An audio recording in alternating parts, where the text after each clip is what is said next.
Strange Shadows, a Clark Ashton Smith podcast.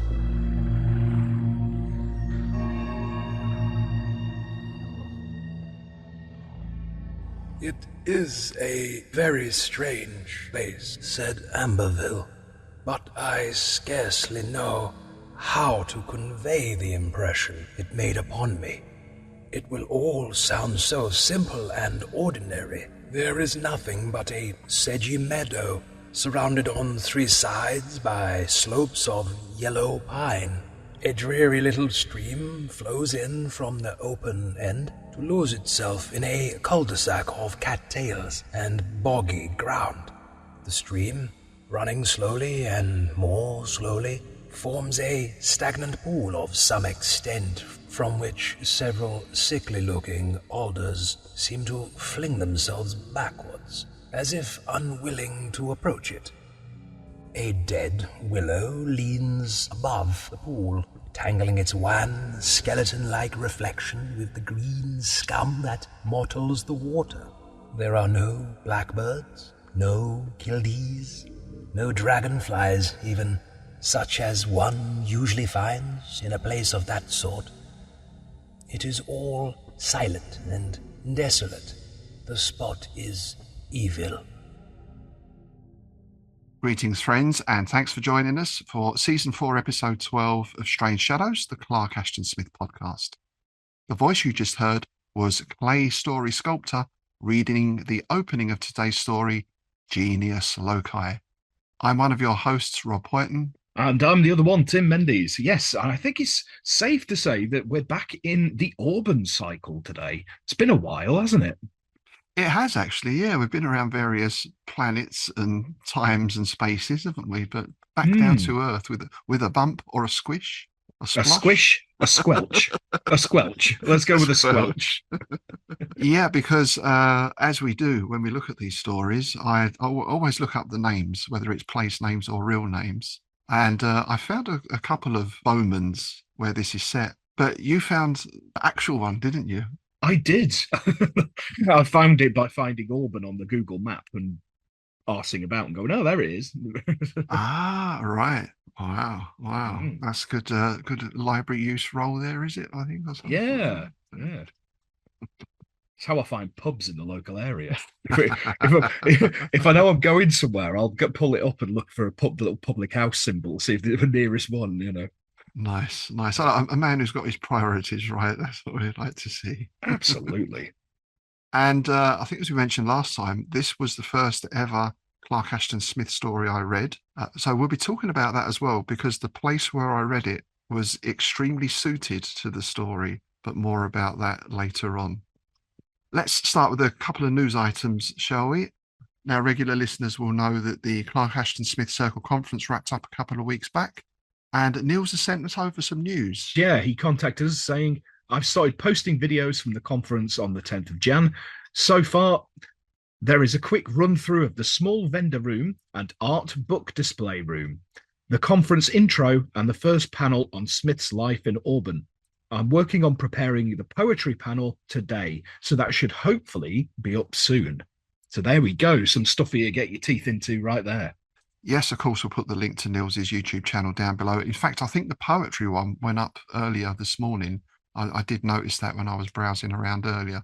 So yeah, looking forward to watching those. Yeah, and I've got one more bit of news there. The latest edition of the Monster in My Bed podcast, hosted by myself and Zoe Burgess, has just gone up on Buzzsprout, and this time we're looking at Species 3 because it's our it's our second anniversary. So we started with Species, we did Species 2 on the first anniversary, and we've done the third one this time. And dear God, it was awful. So it was quite an entertaining episode. Seems to be the case once you get into sequels, doesn't it? They tend to decline. I think the Jaws ones in particular. I mean, I thought Jaws 2 was pushing it, but then you get into Jaws 3D and all that stuff. I have a soft spot for Jaws 3D, but it's crap, but I like it. You know, I have terrible taste in movies. So Okay, let's get into today's story then. Shall we start with the publication history, sir? Indeed. Yeah, Genius Loci is a landmark story of sorts, as its completion on September the 2nd, 1932, marked Smith's third year of writing fiction. Ah, So, yeah, so only 3 years. All them stories we've gone through. it packed a lot in. It reminds me of like bands like The Doors, who were around for 4 years and made 6 albums and changed the face of music. Yeah, incredibly prolific in such a short space of time. He wrote to August Derleth on September the 28th that it was rather an experiment for me, and I hardly know what to do with it. Ah, interesting. Yeah, he goes into quite some detail in the letter, saying that about what it is, a landscape with an evil and vampiric personality, which both terrifies and allures people and finally gets them in some intangible, mystical way. He goes on to say that it was all damnably hard to do, and I'm not certain of my success. I'm even less certain of being able to sell it to any editor. It'll be too subtle for the pulps, and the highbrows won't like the supernatural element. Oh, hell. Oh, dear. Yeah. But fortunately, he was wrong to have worried, because he sent it to Farnsworth Wright at Weird Tales, who snapped it up pretty much instantly, almost by return post. Wow. That's good. That's good. And that makes a change, doesn't it? Yeah, it was probably the quickest acceptance Smith had from Farnsworth Wright. It was literally, as soon as he got it, yep, we're having that, bang. Yeah. But because Smith had by this point sold several tales to Weird Tales, he had something of a backlog going. So it wasn't actually published until the June 1933 edition. So almost a year later. And when he submitted it, Smith had mistakenly calculated the story at 6,300 words. It was actually 6,500 words. So he'd actually managed to diddle himself out of $5.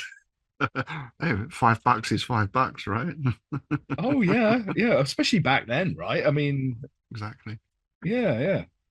So was that having to wait a year to get paid? Were they paid on publication? Was that how it worked? Do you know? I think so. Yeah, I think so. Yeah, I think they were paid on publication, from what I understand. So, Genius Loci was selected by Smith as the title story for his third collection of fiction from Arkham House, which was published in 1948. So there we go. Yeah, quite an easy, straightforward one for a change on the publication history. Yeah, it seems a rare event. It seems odd as Smith goes on in his career, and we're getting in this volume in particular some of the best stories, and some of the publication histories have been tortuous, to say the least, haven't they? Oh God, yeah. There's been some ones where I've got through like 5 pages in my notebook. Just it's absolutely mental. And if the problem is as well, it's such a pain in the ass to research, because some of the things that places he sent them to don't exist like anywhere. You can't really find any record of them, So well done, Farnsworth and Weird Tales on that one, at least.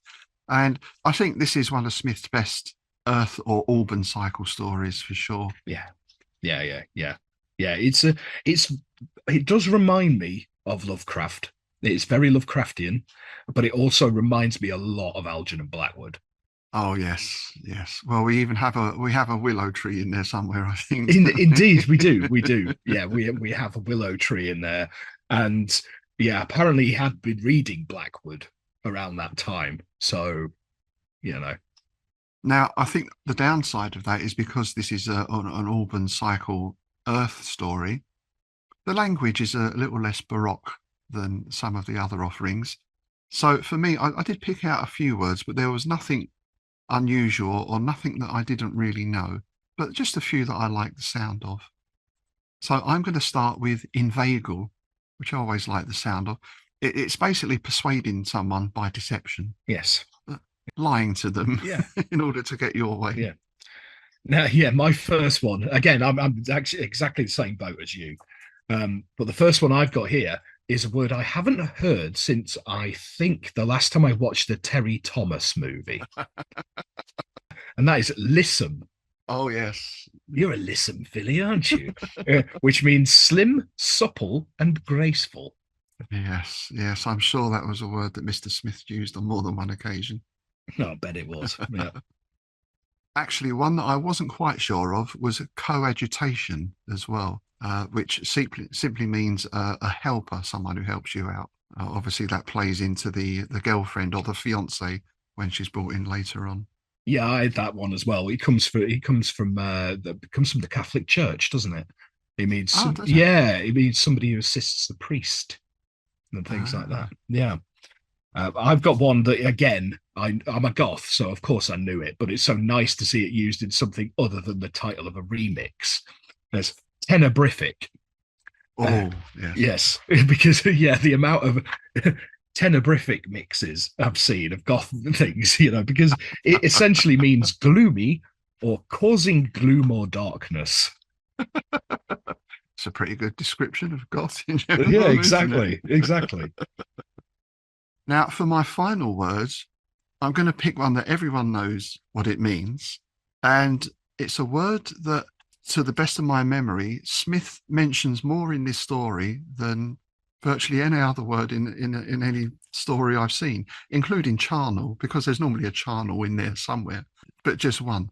And the word here is vampire, which he uses spread liberally throughout this text. Oh yeah. And I thought, well, everyone knows what a vampire is, and we've seen the films and we know all the different aspects of the lore. But where did the word actually come from? So I've done a little bit of delving here, a little bit of digging. And of course, vampires are a worldwide phenomenon. They're recorded in cultures around the world. But the actual word vampire was first popularized in Western Europe following reports of an 18th century mass hysteria drawing on pre-existing folk belief. There's a lot of variants throughout Europe, Southeastern Europe in particular. We get names like Striga, Virocalas, Strigoi, and the Italian strega, meaning witch. The English term was derived from the German Vampir, which in turn derived from the early 18th century from the Serbian Vampir. And I realise, of course, as I'm reading these, the pronunciation is approximate, shall we put it like Approximate, that? yeah. Approximate. There you go. Yeah. We also had in old Russia of the 12th century the pagan worship Upri or Uperi. Some claim an origin from the Lithuanian. Some maintain a Turkish origin from the Turkish Ubir, meaning witch. However, it is almost universally accepted that the modern word vampire is derived from the old Slavic languages. Ompir. So somewhere along the way, someone put the V in front of Ompir to get vampire. We also have things in like Albanian Dumpir with the DH at the start. Mm-hmm.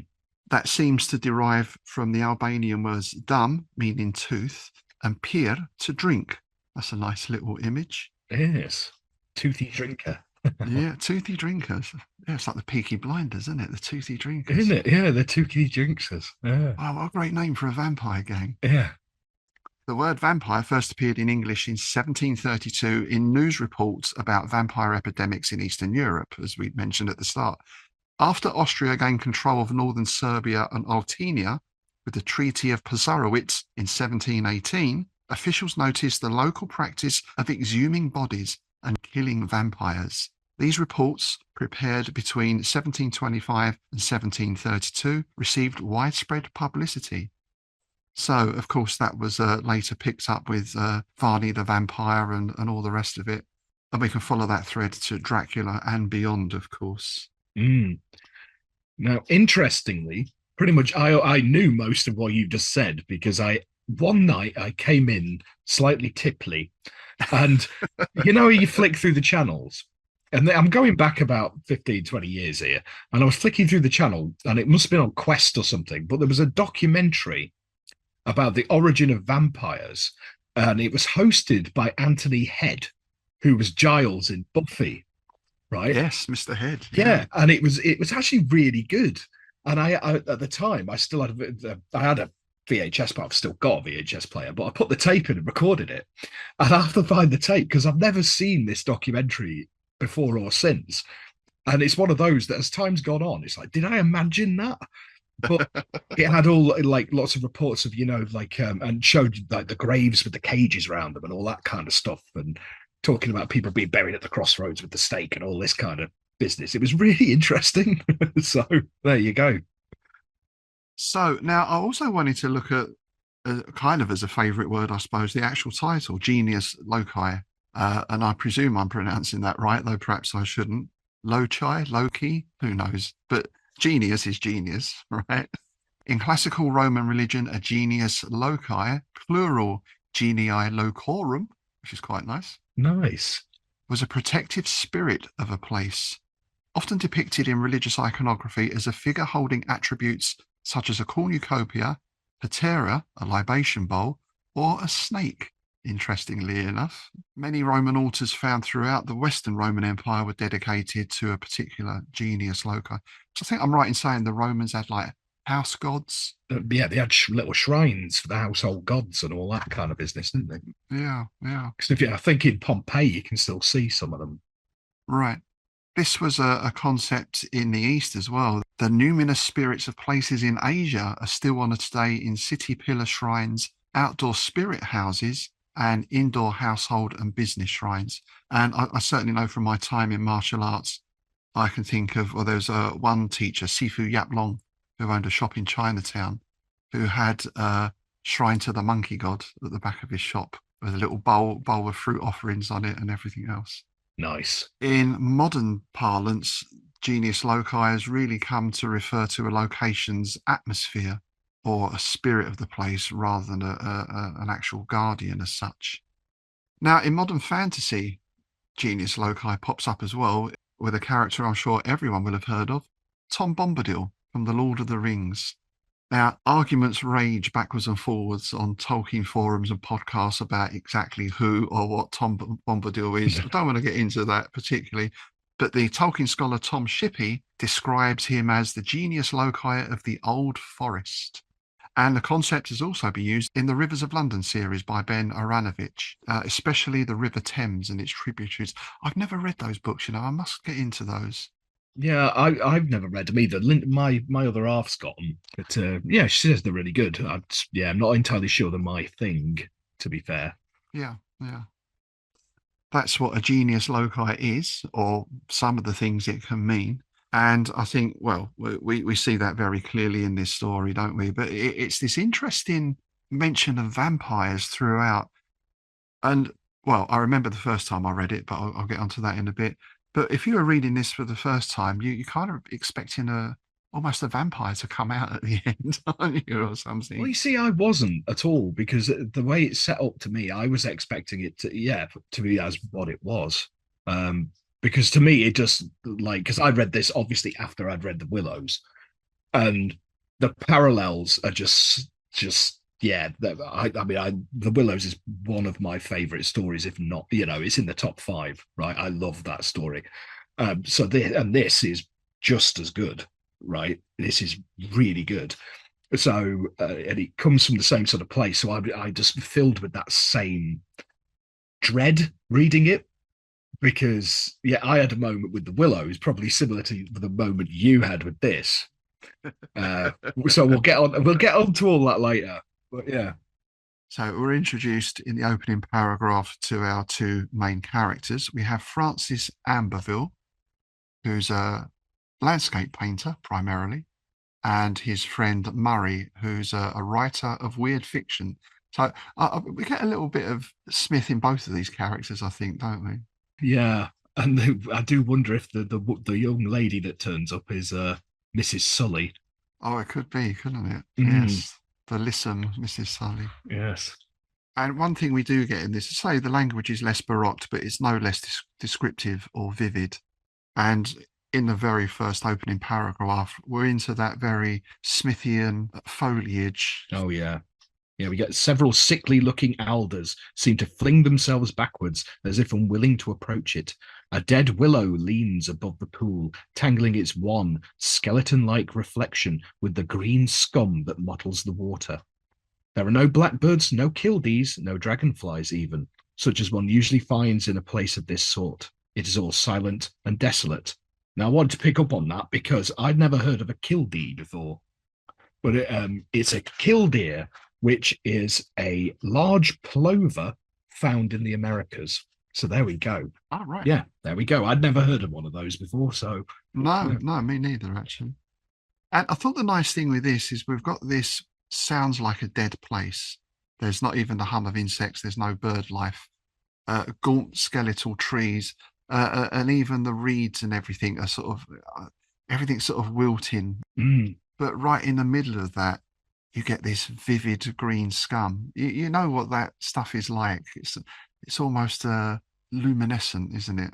do you know what flashed before my eyes when I was reading this story because of the descriptions, especially later when you get the descriptions of the figure and things like that, you know, the old dead guy. Black Sabbath's first album cover. Ah, yeah, the like the Millhouse kind of thing, wasn't it?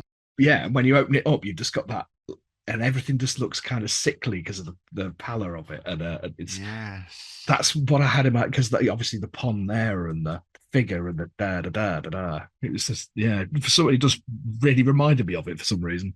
Yeah, nice, nice. Perhaps a little tinge of colour out of space as well, creeping into this. You know, Yeah, in fact, in some ways, now I think of it, there are some parallels with that story with what happens to the people. oh yeah.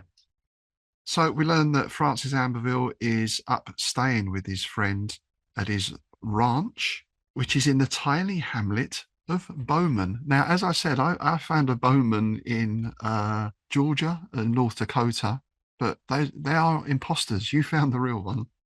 I did indeed. Bowman, California, an unincorporated community in Placer County, California. Bowman is located on the Southern Pacific Railroad, 3.25 miles north-northeast of Auburn. There we go. And it lies at an elevation of 16,017 feet. And this, I'm reading the entirety of the Wikipedia page here, right? There's one more bit. The Bowman Post Office opened in 1893, and the name honors Harry Housington Bowman, a fruit grower. There we go. Apparently, as well, for doing some other digging, apparently there's lots of like outdoor pursuits and things around there. So, you know, lots of campgrounds and there's a big golf course as well. So there we go. Oh dear. Well, nowhere's perfect. Is No, exactly. So yeah, it is basically as backwater as it sounds. Yeah, yeah. And I guess we should ask Niels about this at some point. It seems to be a very leisure-driven area. You know, you go up into the mountains, there's the skiing, and Yes. seems to be lots of camping and hiking and that kind of stuff going on. So I wonder then if Smith had a very specific location for this, or if he just grafted this into that particular spot. Be interesting because obviously it mentions the Bear River and things like that. So you could probably, if we had time on our hands and could get over there, we could probably go and find it. Yeah, that'd be cool, wouldn't it? When we win the lottery, sir, we'll organise a trip. So, of course, being an artist, Amberville has made a sketch of this place, is very drawn to it. And Murray has never seen it, although he's been for walks around the area. He's never actually come across this spot. So he has some interest in seeing these sketches or paintings. Both, though of hurried execution, were highly meritorious and showed the characteristic grace and vigour of Amberville's style. Yet even at first glance, I found a quality that was alien to the spirit of his work. In one picture, the pool was half hidden by a fringe of mace reeds, and the dead willow was leaning across it at a prone, despondent angle, as if mysteriously arrested in its fall toward the stagnant waters. In the other drawing, the pool formed the main portion of the foreground, with the skeleton tree looming drearily at one side. At the water's further end, the cattails seemed to wave and whisper among themselves in a dying wind. So it's relentlessly bleak, isn't it? And we're in autumn as well, which is, winter can be bleaker, but I think autumn in a way is more bleak because everything is in the process of dying off.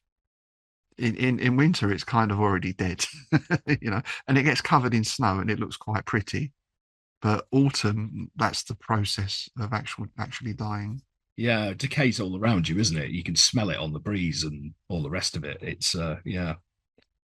And then, Smith dials this up to 11 almost instantly, doesn't he? Because in the next paragraph, he starts talking about he was impressed immediately by a profound horror that lurked in these simple elements and was expressed by them as if by the balefully contorted features of some demoniac face.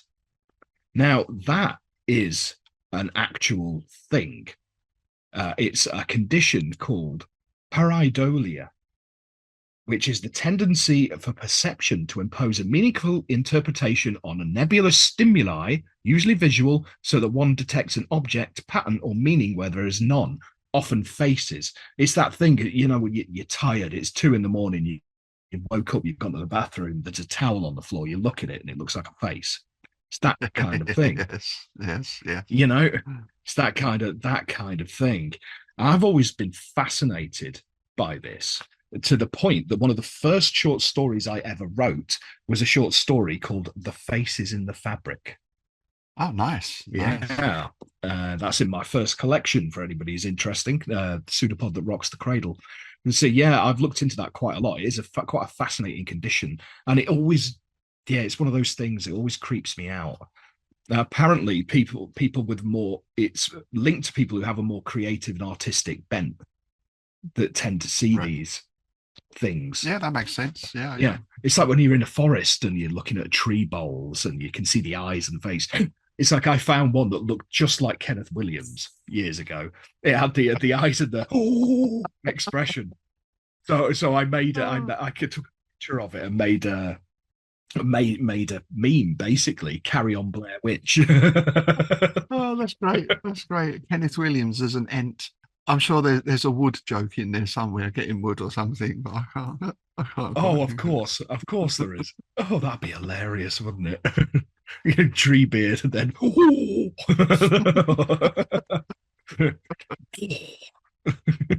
And what interested me in this, he's not even seen the place yet. This is just 2 drawings.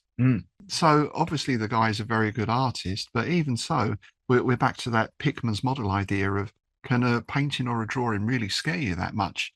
But this seems to, doesn't it? This creeps him out. Oh, yeah. Because it continues, it goes beyond just a visual thing, really. One felt that it might speak aloud, might utter the imprecations of some gigantic devil or the raucous derision of 1,000 birds of ill omen. The evil conveyed was something wholly outside of humanity, more ancient than man. Somehow, fantastic as this will seem, the meadow had the air of a vampire grown old and hideous with unutterable infamies. There's our Kenneth Williams again. Yeah. Infamy. I did think of that when I was reading it. Yeah.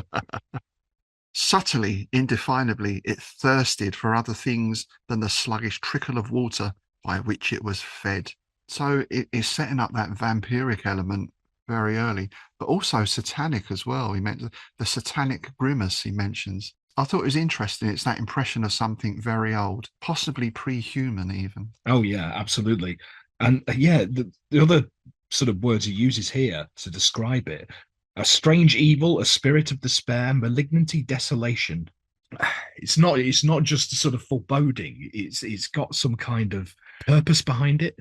Yes, it's not just a creepy place because the wind is whistling and whatever. Yeah, sense of presence. Indeed, yeah. It's hard to describe, but that's why I love this story and why I love the Willows, because it's the same kind of thing, right? Yeah. And funnily enough, in a sort of odd reversal, in a way, the first explanation that they then come up with is, it could be haunted. Mm-hmm.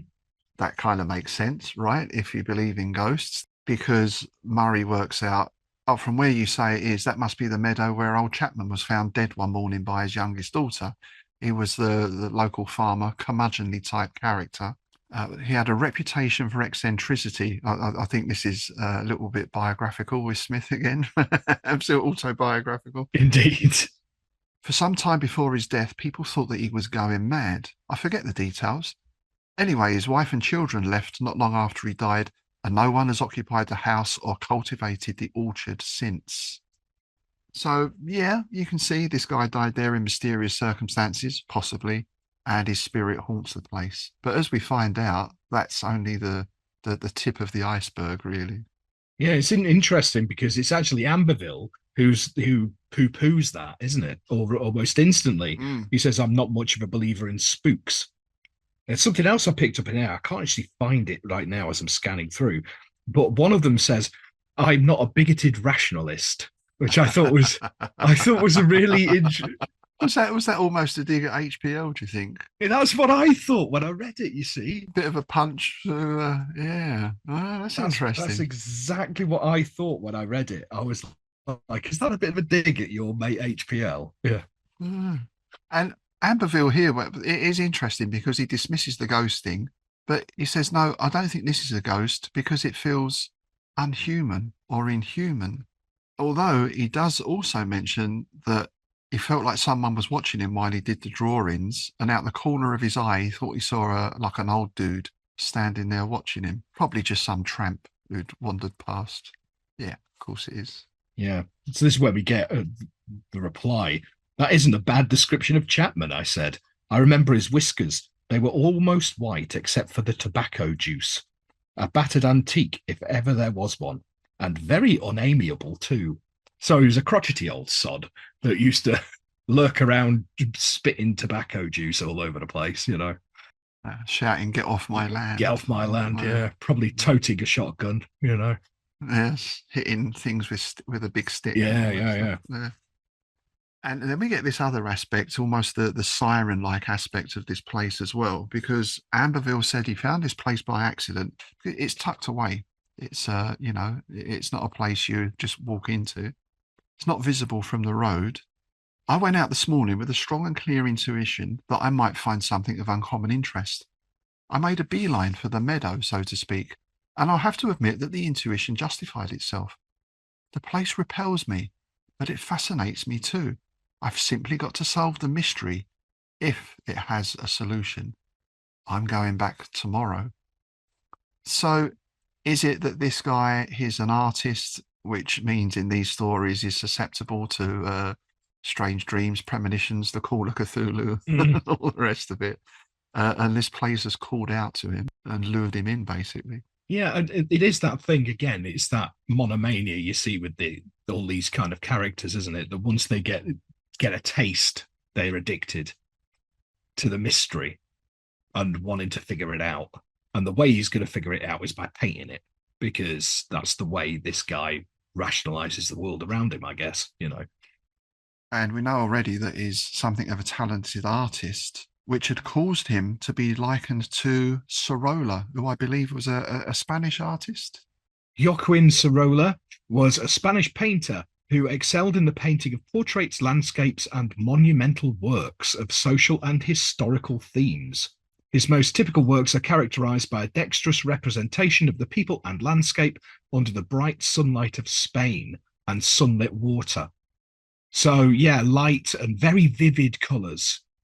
Having a look through some of his stuff, he used a lot of very vivid blues and whites, sort of juxtaposed against like a darker foreground or a darker figure, like a monk. Right. Would bring that contrast. That fits in nicely with Smith's own colour palette, doesn't it, in his writing, that vividness? Indeed, yeah. And there's a line I just want to refer back to here, because this ties in with my first reading. The place repels me, but it fascinates me too. So let's go back deep in the mists of time to probably about 1974 or 75, where my family went on holiday to a caravan park. Now, there's two maybe slightly weird things. I can't find that place. I found a place, you've got the Isle of Sheppey, because we're on the south bank of the Thames, which is the sort of place we used to go on holiday because, we were poor and working class. Over that bloody bridge. Oh my God. That's an existential nightmare in itself. Yeah.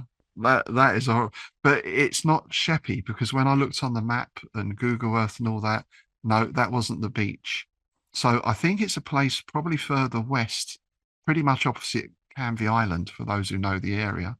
And I found a little town there, a little village there called All Hallows that has a caravan park. So possibly it was that place. So we're in this 70s dingy caravan park that had a very strange atmosphere. And I'd taken along to read the book Genius Loci and Other Tales, the 1974 Panther. So there you go. It's probably 1975. I probably just bought this. with the excellent Bruce Pennington cover. And the first story I read in that was Genius Loci. So the caravan park had a weird atmosphere about it. In my mind, I've got maybe things were going on there that you wouldn't want to know about. I just have that feel. And in fact, I use it as the basis for a story I wrote later on and set out in the fence. But the other thing I remember just going for a walk one day and going along the beach and ending up on these mud flats. And it was the bleakest place I'd ever been up to that point in my life. Nothing around, no one around. No colour, really. It's just brown and brown. And the sky was grey because it's England in summertime. And just the incredible feeling of desolation. And then I read this story that night. Nice.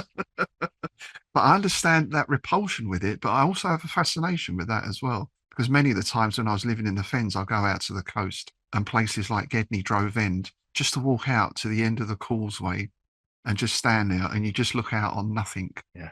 You know, it holds a certain fascination as well. Well, that is very, very similar to my Willows story. My uncle had a farm in Bridgenorth in Shropshire, and we were going down to visit one day in the back of my granddad's Mini Countryman, and it broke down near the banks of the River Severn.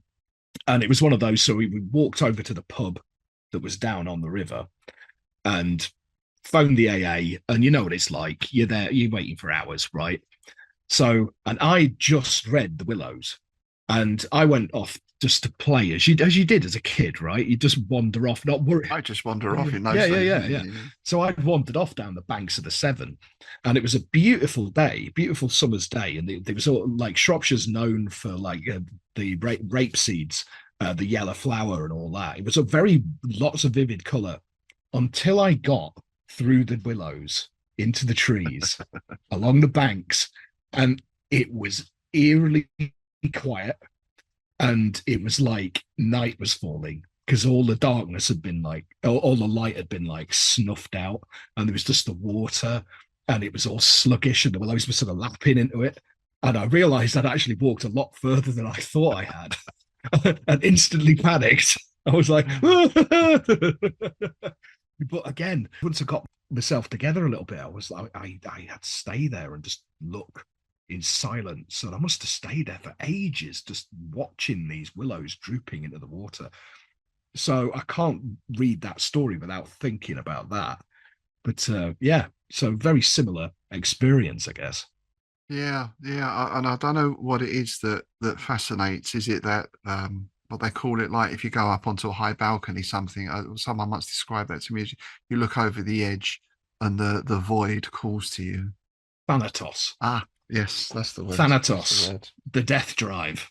Yeah, the death drive, Thanatos. Yeah. I don't know if it's related to that, and then perhaps because we have that's something that draws us into Lovecraft, which is that idea of I don't actually matter. I'm just a tiny little thing. Look at all this emptiness.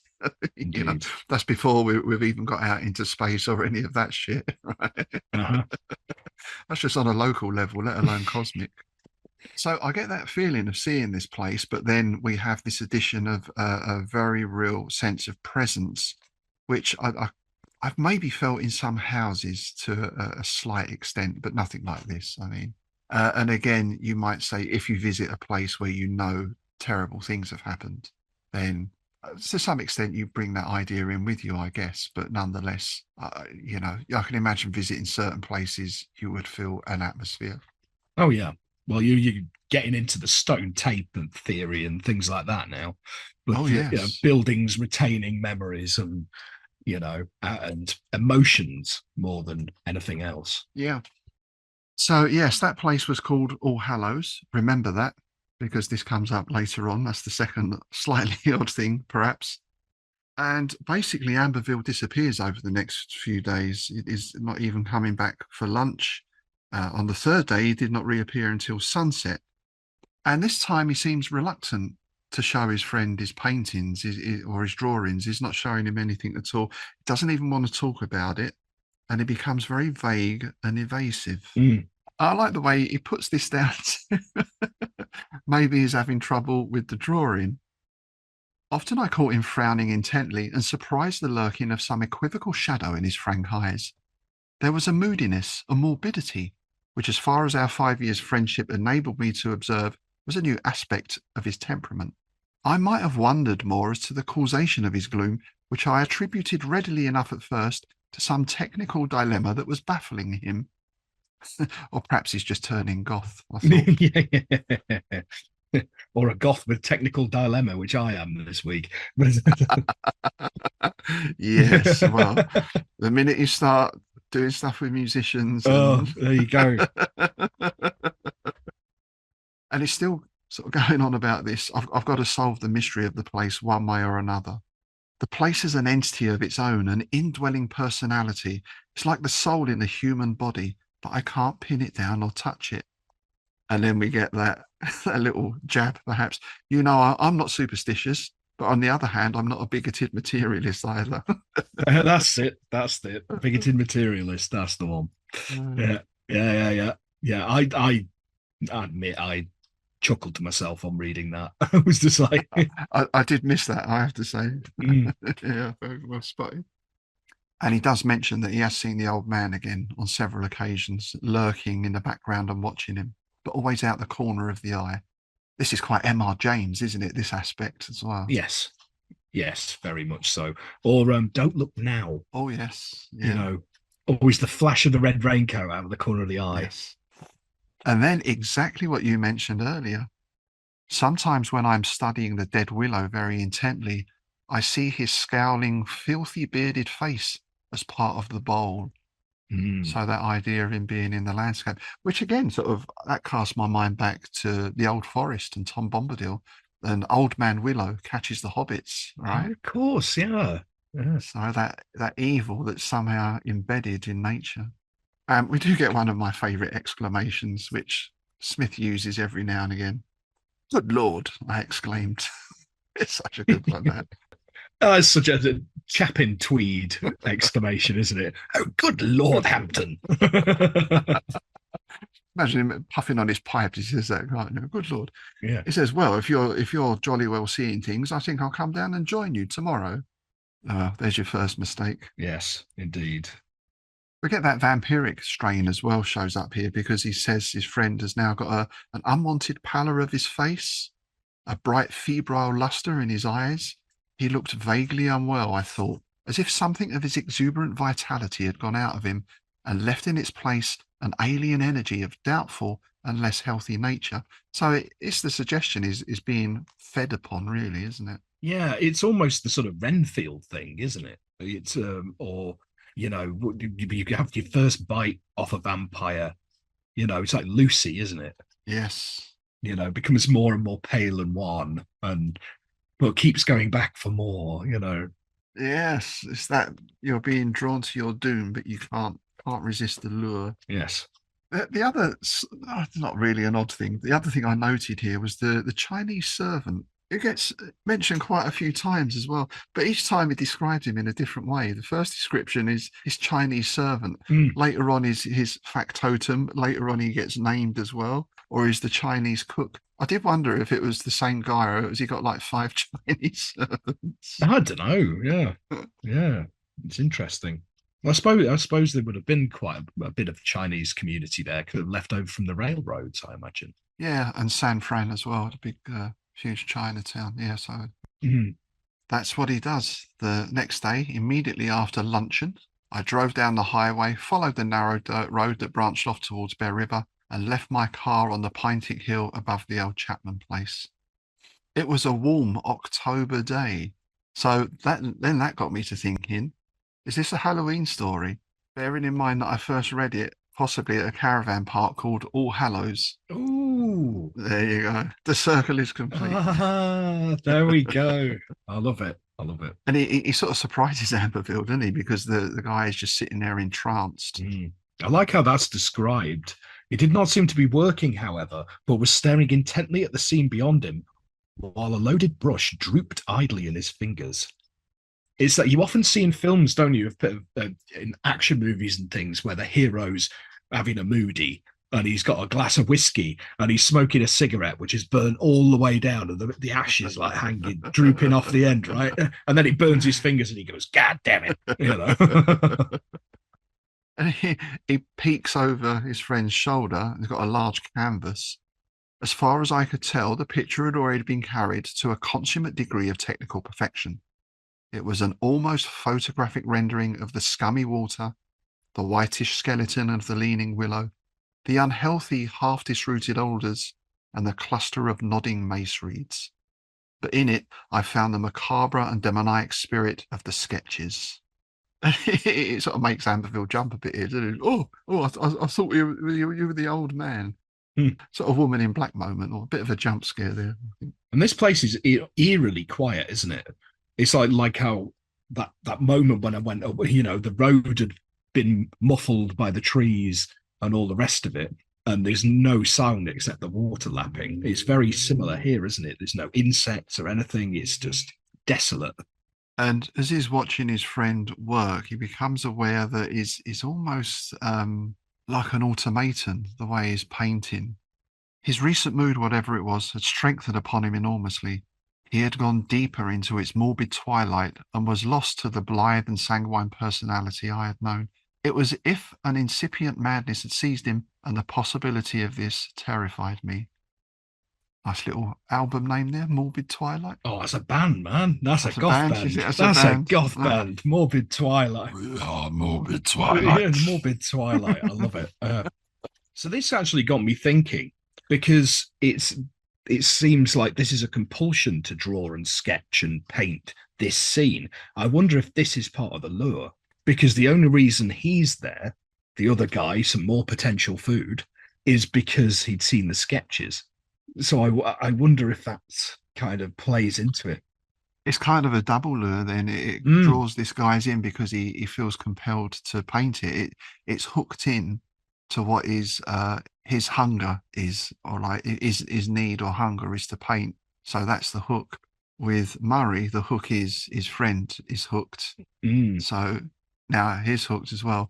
And Murray then compounds this, of course, by calling on Amberville's fiance. So now you've got three little fishes on the hook. Indeed. Yeah. And he says to Amberville, you know, maybe you should take a bit of a break. You know, you're working too hard. And he basically tells him to fuck off. Yeah, essentially, yeah. Oh, go to hell, he snarled. Can't you see that I'm busy? So he does. He F's off. And when he looks back, the painter had not moved. He was still confronting the malign scene like a charmed bird that faces a lethal serpent. And he seems to feel, or thinks he discerns at that time, a faint unholy aura, neither light nor mist, that flowed and wavered above the meadow. This mist almost reaches out towards Amberville like ghostly arms. And he kind of brushes it off, doesn't he? Bearing in mind he's the one who brought up ghosts and everything else, he now seems to go the other way. And I'm probably just imagining this stuff. Yeah. But this does prompt him to make two decisions. The first, as we mentioned, is to write to Amberville's fiancée, Miss Avis Olcott. And the second is that he's not going to go back to the meadow himself if he feels it's a bad influence. And in fact, Amberville that night doesn't come back until gone dark, about 9 o'clock. He came in hurriedly. He was pale, dishevelled, out of breath, and his eyes held a painful glare as if something had frightened him beyond endurance. This is the closest we get to a description of what is actually there, isn't it, really? Mm-hmm. I'll never go back again. This is Amberville now. Never take another chance. That place is more hellish at night than in the daytime. I can't tell you what I've seen and felt. I must forget it if I can. There's an emanation, something that comes out openly in the absence of the sun, but is latent by day. It lured me. It tempted me to remain this evening. It nearly got me. I didn't believe such things were possible. That abhorrent compound of... And that's where he stops. So we never quite know what it's a compound of. Yeah. I do like the fact that for all the talk of vampires and all this kind of stuff, that's more of a mechanical term. It's not your guy in a cloak. This is pretty much cosmic horror, right? Yeah. This is something from somewhere beyond, whatever. This is proper. this kind of business. Well, this is your parallel again with the color out of space, right? Because on the face of it, you could say, oh yeah, it's well, Lovecraft wrote mainly sci-fi in some aspects. We've spoken about that before. Absolutely. So this could be a meteorite landed in the pond, or it's a non-human entity, and a supernatural figure like a ghost is a human that has undergone some change. Really, I mean, even a vampire or a werewolf, they start as a human. Oh yeah, They're supernatural, but they start as human. This is alien. So yeah, in that sense, it is a lot more Lovecraftian than you might think at first. oh yeah, definitely. They actually reminded me of Swamp Thing, Yes, because that's the whole like spirit of the Swamp Thing, isn't it? That's using him as a vessel. that's what I loved with Alan Moore's Swamp Thing. Was it wasn't because Mm-hmm. to anyone who doesn't know the story, spoiler alert, the guy's like a research chemist. He's fleeing the bad guys. He crashes into the swamp with his formula, his chemicals, and he, you think, then takes on the power of the swamp. But what it actually is the swamp taking power of him. It's the swamp becoming human rather than him becoming a swamp, isn't it? Absolutely. Yeah, yeah. I actually really liked the TV adaptation. It's a shame it got cancelled after like one series. James Wan, I think. Yeah, it was good, wasn't it? That yeah. I thought that was really good because it really did capture the moody sort of Lovecraftian aspect of it, And there's another one of those landscapes, right? You go in those swamps with Absolutely. those roots and everything else. I mean, yeah, that's not on the bucket list to visit. Well, we're into Call of Cthulhu territory there, aren't we? I mean, that's exactly where it is, Louisiana. Of course. Yeah, that strange white thing glimpsed amongst the trees. Mm. So Miss Olcott arrives. She was young, listen, ultra feminine, and altogether devoted to Amberville. I'm not sure what ultra feminine means. Probably means something very different now than it did then. Yeah, I guess. I'm not sure where Smith's coming from on this, if this is a good or a bad thing, really. When I saw the somewhat helpless alarm and bewilderment with which she listened to my story, I began to wish that she were of a more resolute and determined type, and were less submissive toward Amberville than I surmised her to be. A stronger woman might have saved him.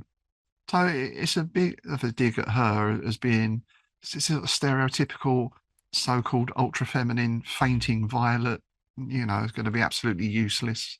I don't know.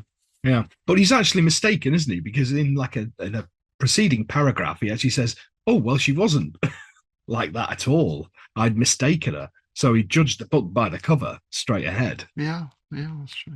And I like here that we get a heavy crescent moon was hanging like a blood-dipped horn in the twilight when he returned. There you go, Peak Smith again, that is, isn't it? Mm. Well, her presence had a great effect on old Amberville. He seems to perk up on seeing her, doesn't he? Yes.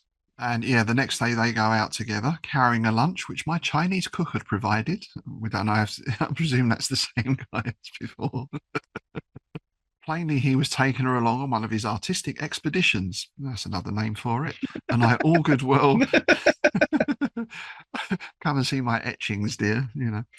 Yes, indeed. I augured well for his recovery from this. Somehow, it never occurred to me that he had taken her to Chapman's Meadow. Yeah, he didn't really think this through, did he?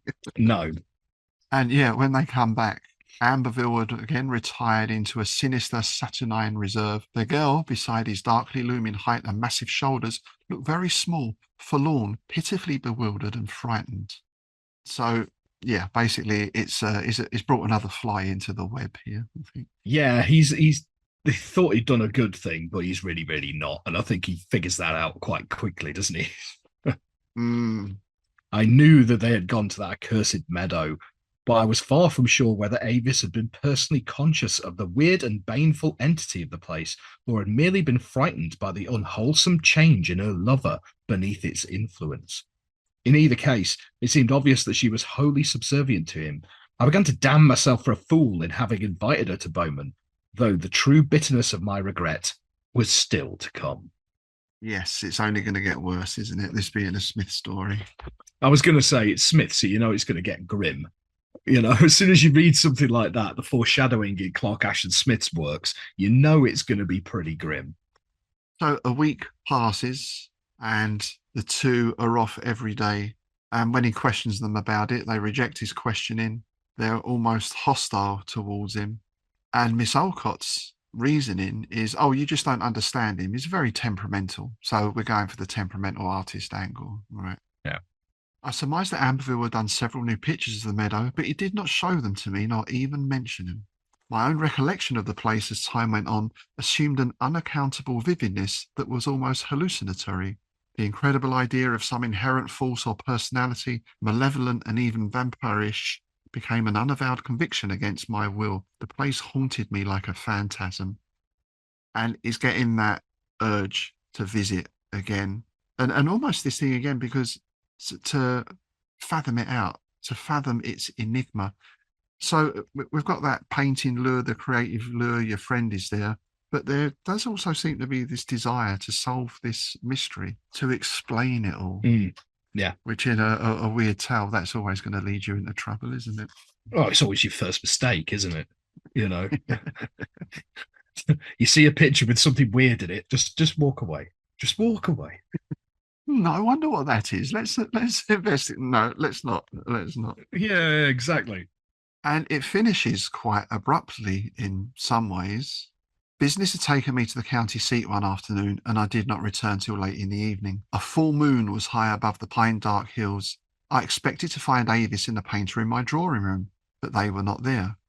Lee Singh, my factotum, there's the name for him, told me they had returned at dinner time. An hour later, Amberville had gone out quietly while the girl was in her room. Coming down minutes later, Avis had shown excessive perturbation when she found him absent, and also left the house as if to follow him. So he's worried now because it's night time. He remembers what Amberville had told him before. They have gone to the pond, they've gone to the meadow at night where the thing fully manifests itself. Yeah, so he takes flight now, doesn't he? Drives through the streets in the mellow moonlight to the piney edge of the Chapman property. So he leaves the car, plunges headlong into the shadowy forest and down into the hollow, where he hears a single scream. See, this would be a great film, wouldn't it? A TV, you know, one of them old. We talk about it all the time, like an episode of Boris Karloff's Thriller or Twilight Zone or something like that. This would be a great episode for that. Absolutely, even a ghost story for Christmas, right? Oh yeah, This is the right length. There's not a lot happens. You don't need anything at the start and the end to frame it with. You're just straight into the story. It takes place over a couple of weeks. 4 people in it, I suppose 5 if you count old Chapman. Yeah, and that's it. But if you can create that atmosphere, then you've done it. Yeah. So he's legging it now desperately. I emerged in the meadow bottom. Neither Avis nor Amberville was in sight, and it seemed to me in my hasty scrutiny that the place was full of mysteriously coiling and moving vapours that permitted only a partial view of the dead willow and the other vegetation. I ran on towards the scummy pool, and nearing it was arrested by a sudden and twofold horror. Avis and Amberville were floated together in the shallow pool, with their bodies half hidden by the mantling masses of algae. Like I said, grim. Yes. I like that phrase, the mantling masses of algae, as though this thing has given the algae life, has possessed it in some way and brought it to horrible life. Yeah, it gets even grimmer, doesn't it? The girl was clasped tightly in the painter's arms, as if he had carried her with him against her will to that noisome death. Her face was covered by the evil greenish scum, and I could not see the face of Amberville, which was averted against her shoulder. It seemed that there had been a struggle, but both were quiet now and had yielded supinely to their doom. So that's the even grimmer thing. He's decided to go in. He's taken her with him. Taken her with him. Yeah.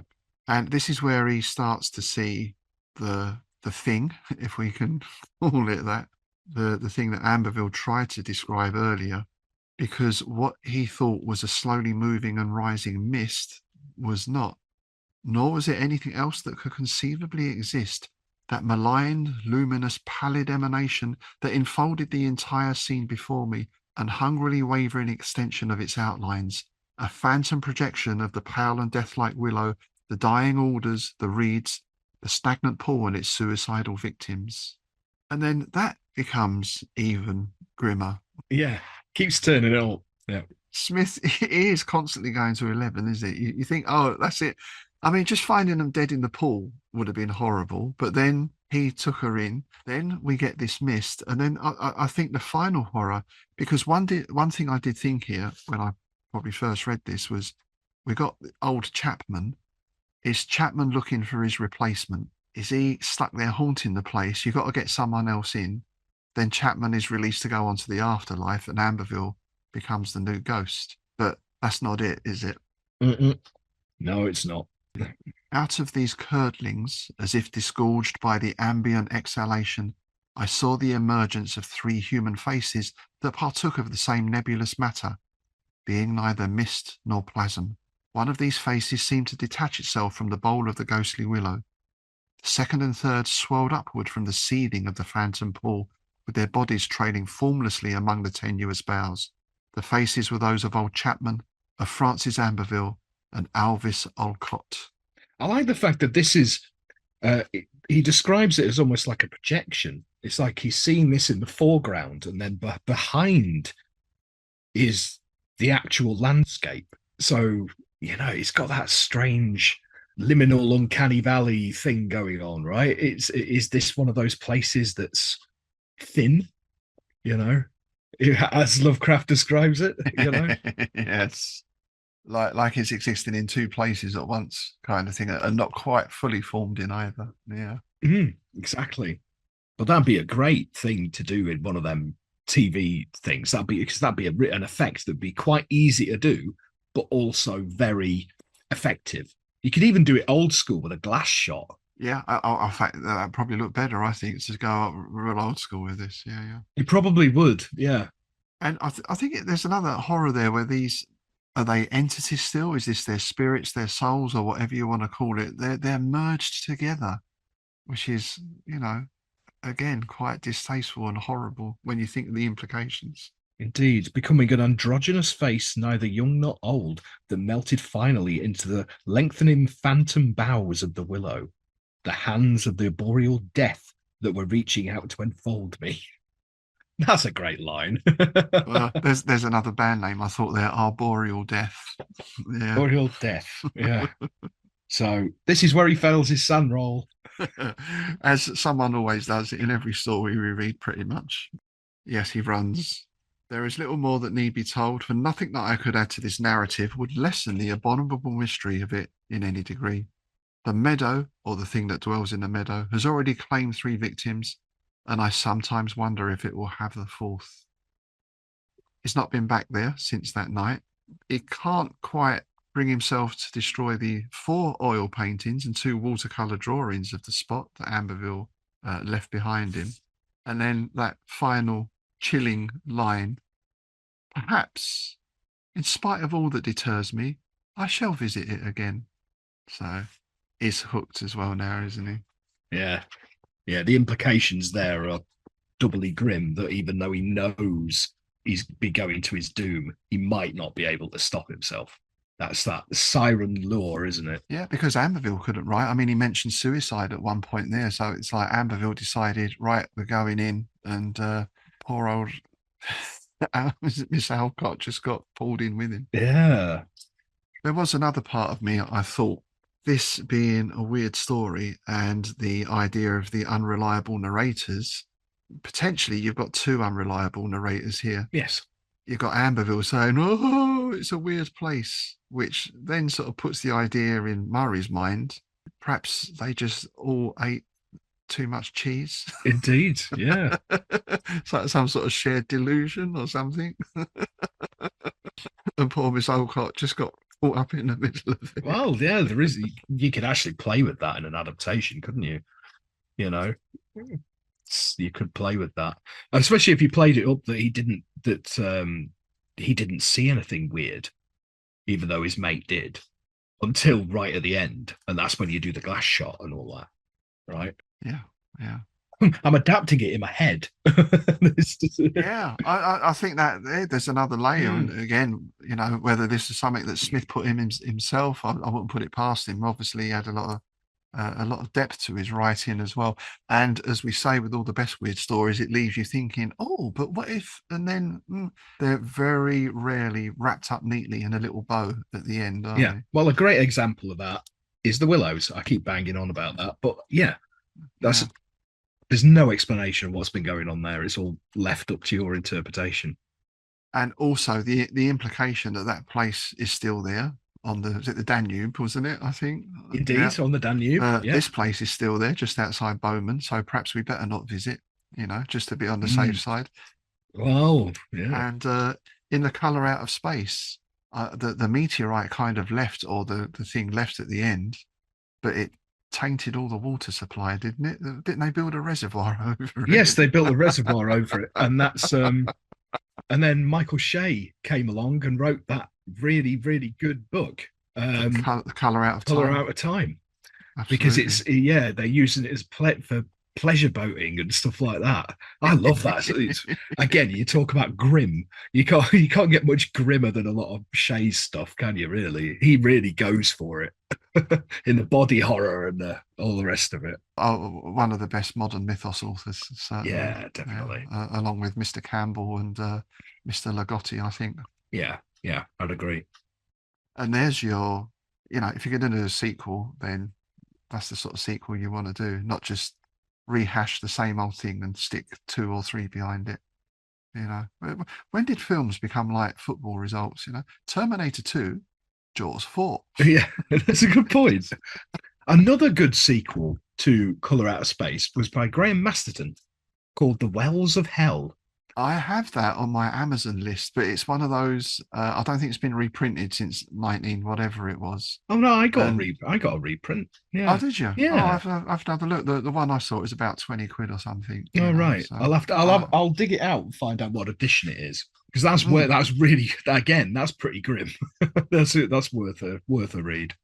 So does this then continue? You've got Murray goes there. Then does Lee Sing go there as well? Does the Chinese guy get it as well? And you can extend this out, couldn't you? Perhaps later on in the 20th century, as a housing development, someone buys the land. Oh, we bought the old Chapman farm. We're gonna build a housing estate on it. On it goes. Well, isn't it an orchard? An orchard, yeah. Oh, yeah. The cider of doom.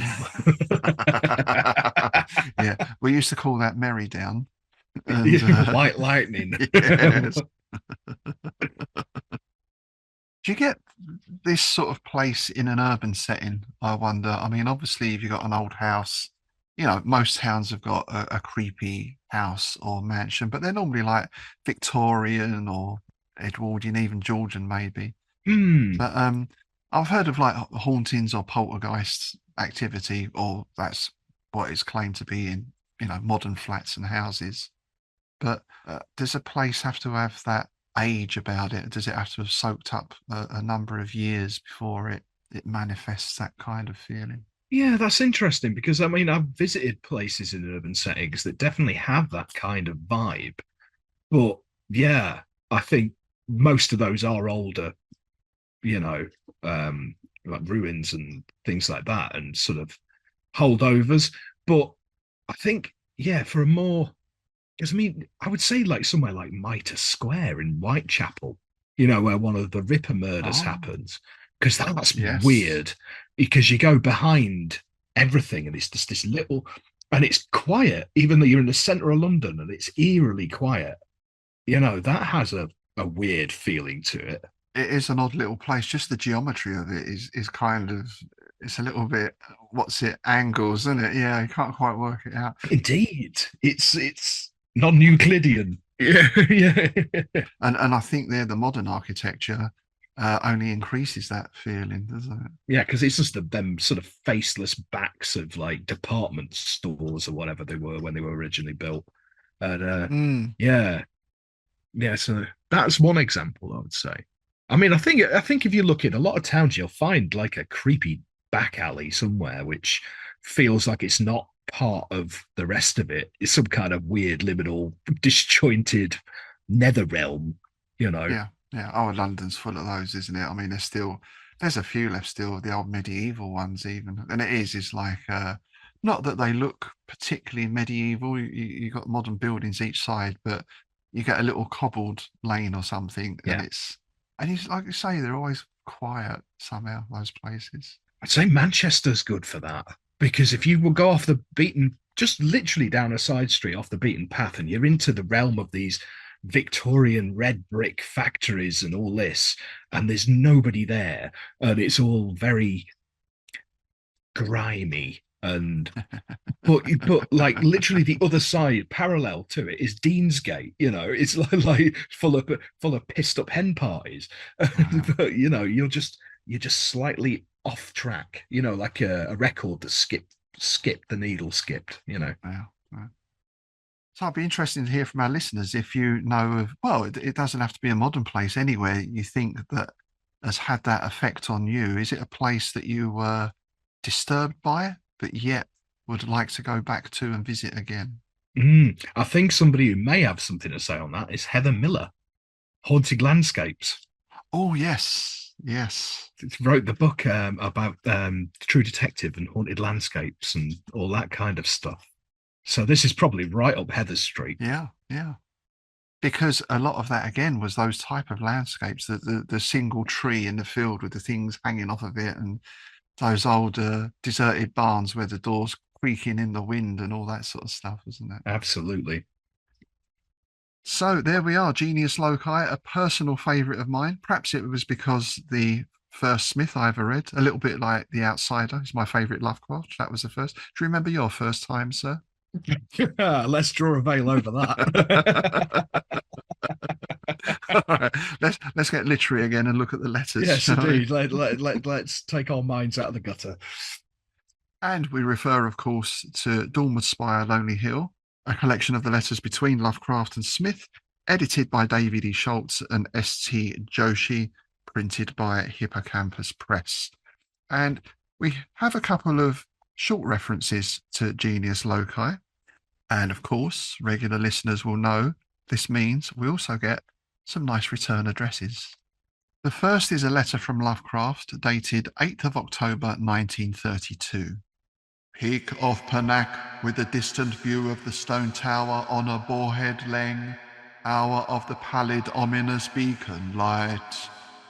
Dear Clark Ashton, your good fortune with strange tales is both gratifying and astonishing. Wish the ice demon could find a haven somewhere. If it doesn't, I want to see the manuscript. Will the new ending form a sufficient excuse for trying it again on rights? Further expectations are aroused by your mention of Genius Loci, which sounds like the subtle sort of tale I've always wished I could write, yet have never been able to formulate. More and more, my tales tend to become efforts to express geographical implications. The Antarctic, Innsmouth, and so on. You seem to have probed to the very core of the matter.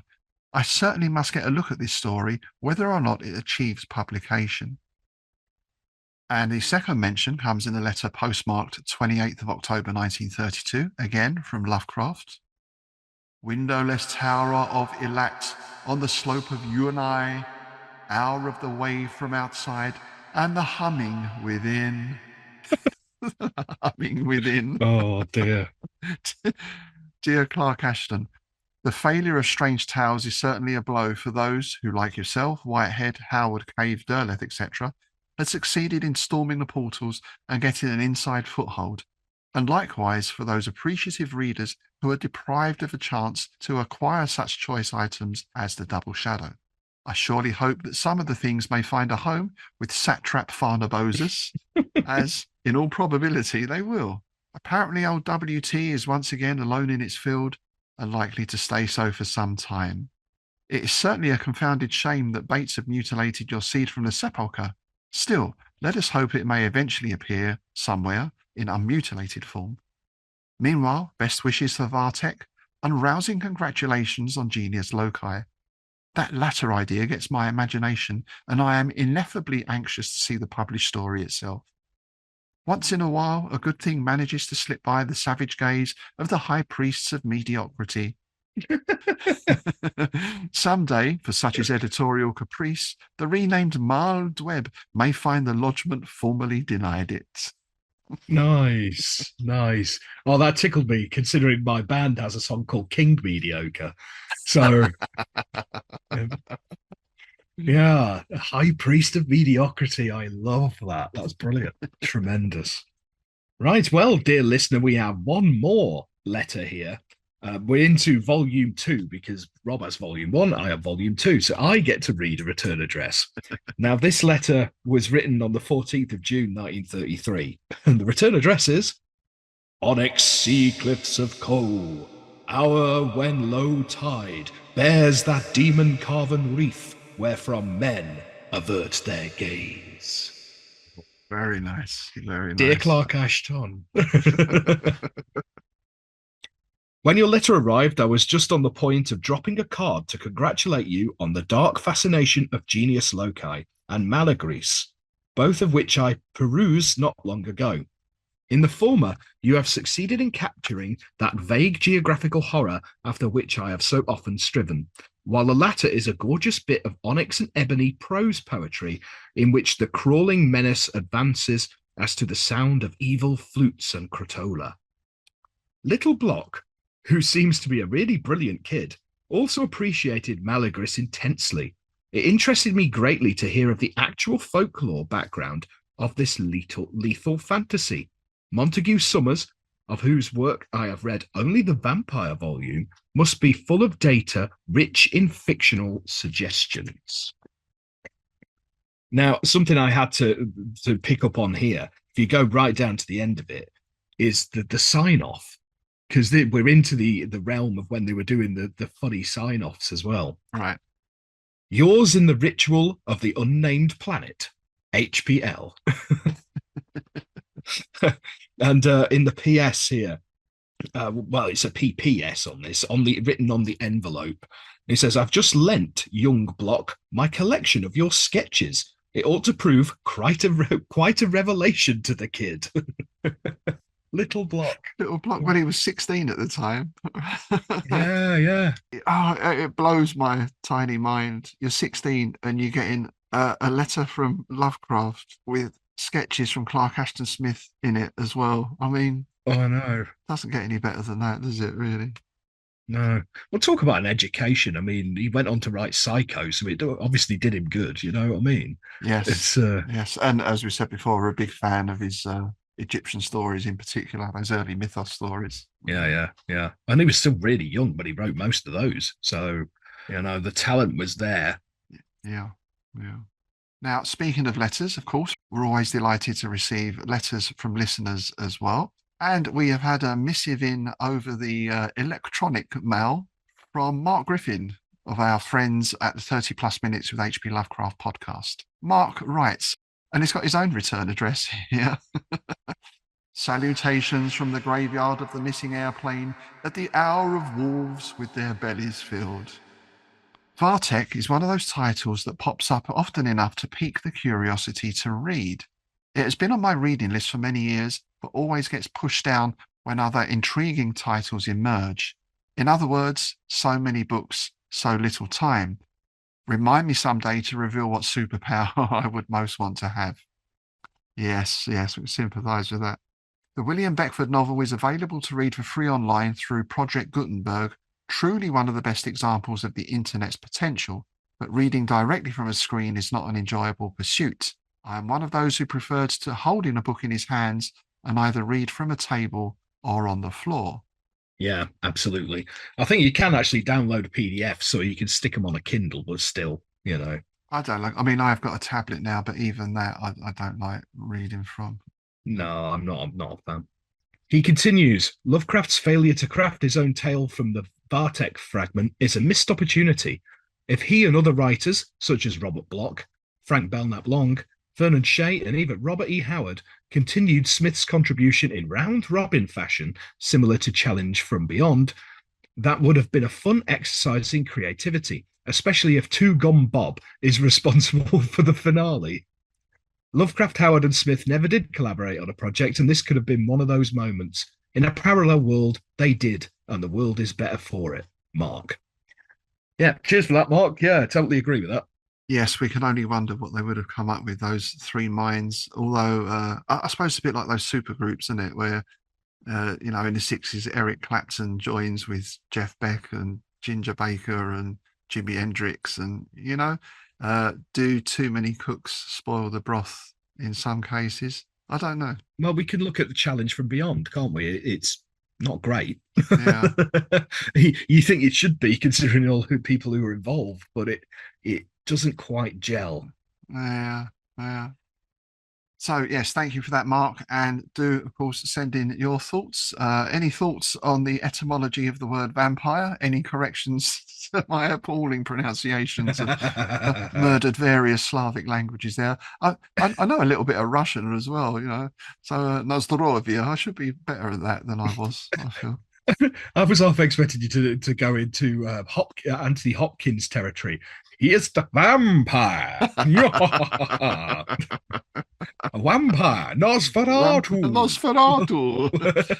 I know where the bastard sleeps. Yes. Yes. Well. Well. Keanu Reeves. Whoa. Well, great dude, but don't do the accent, mate. No.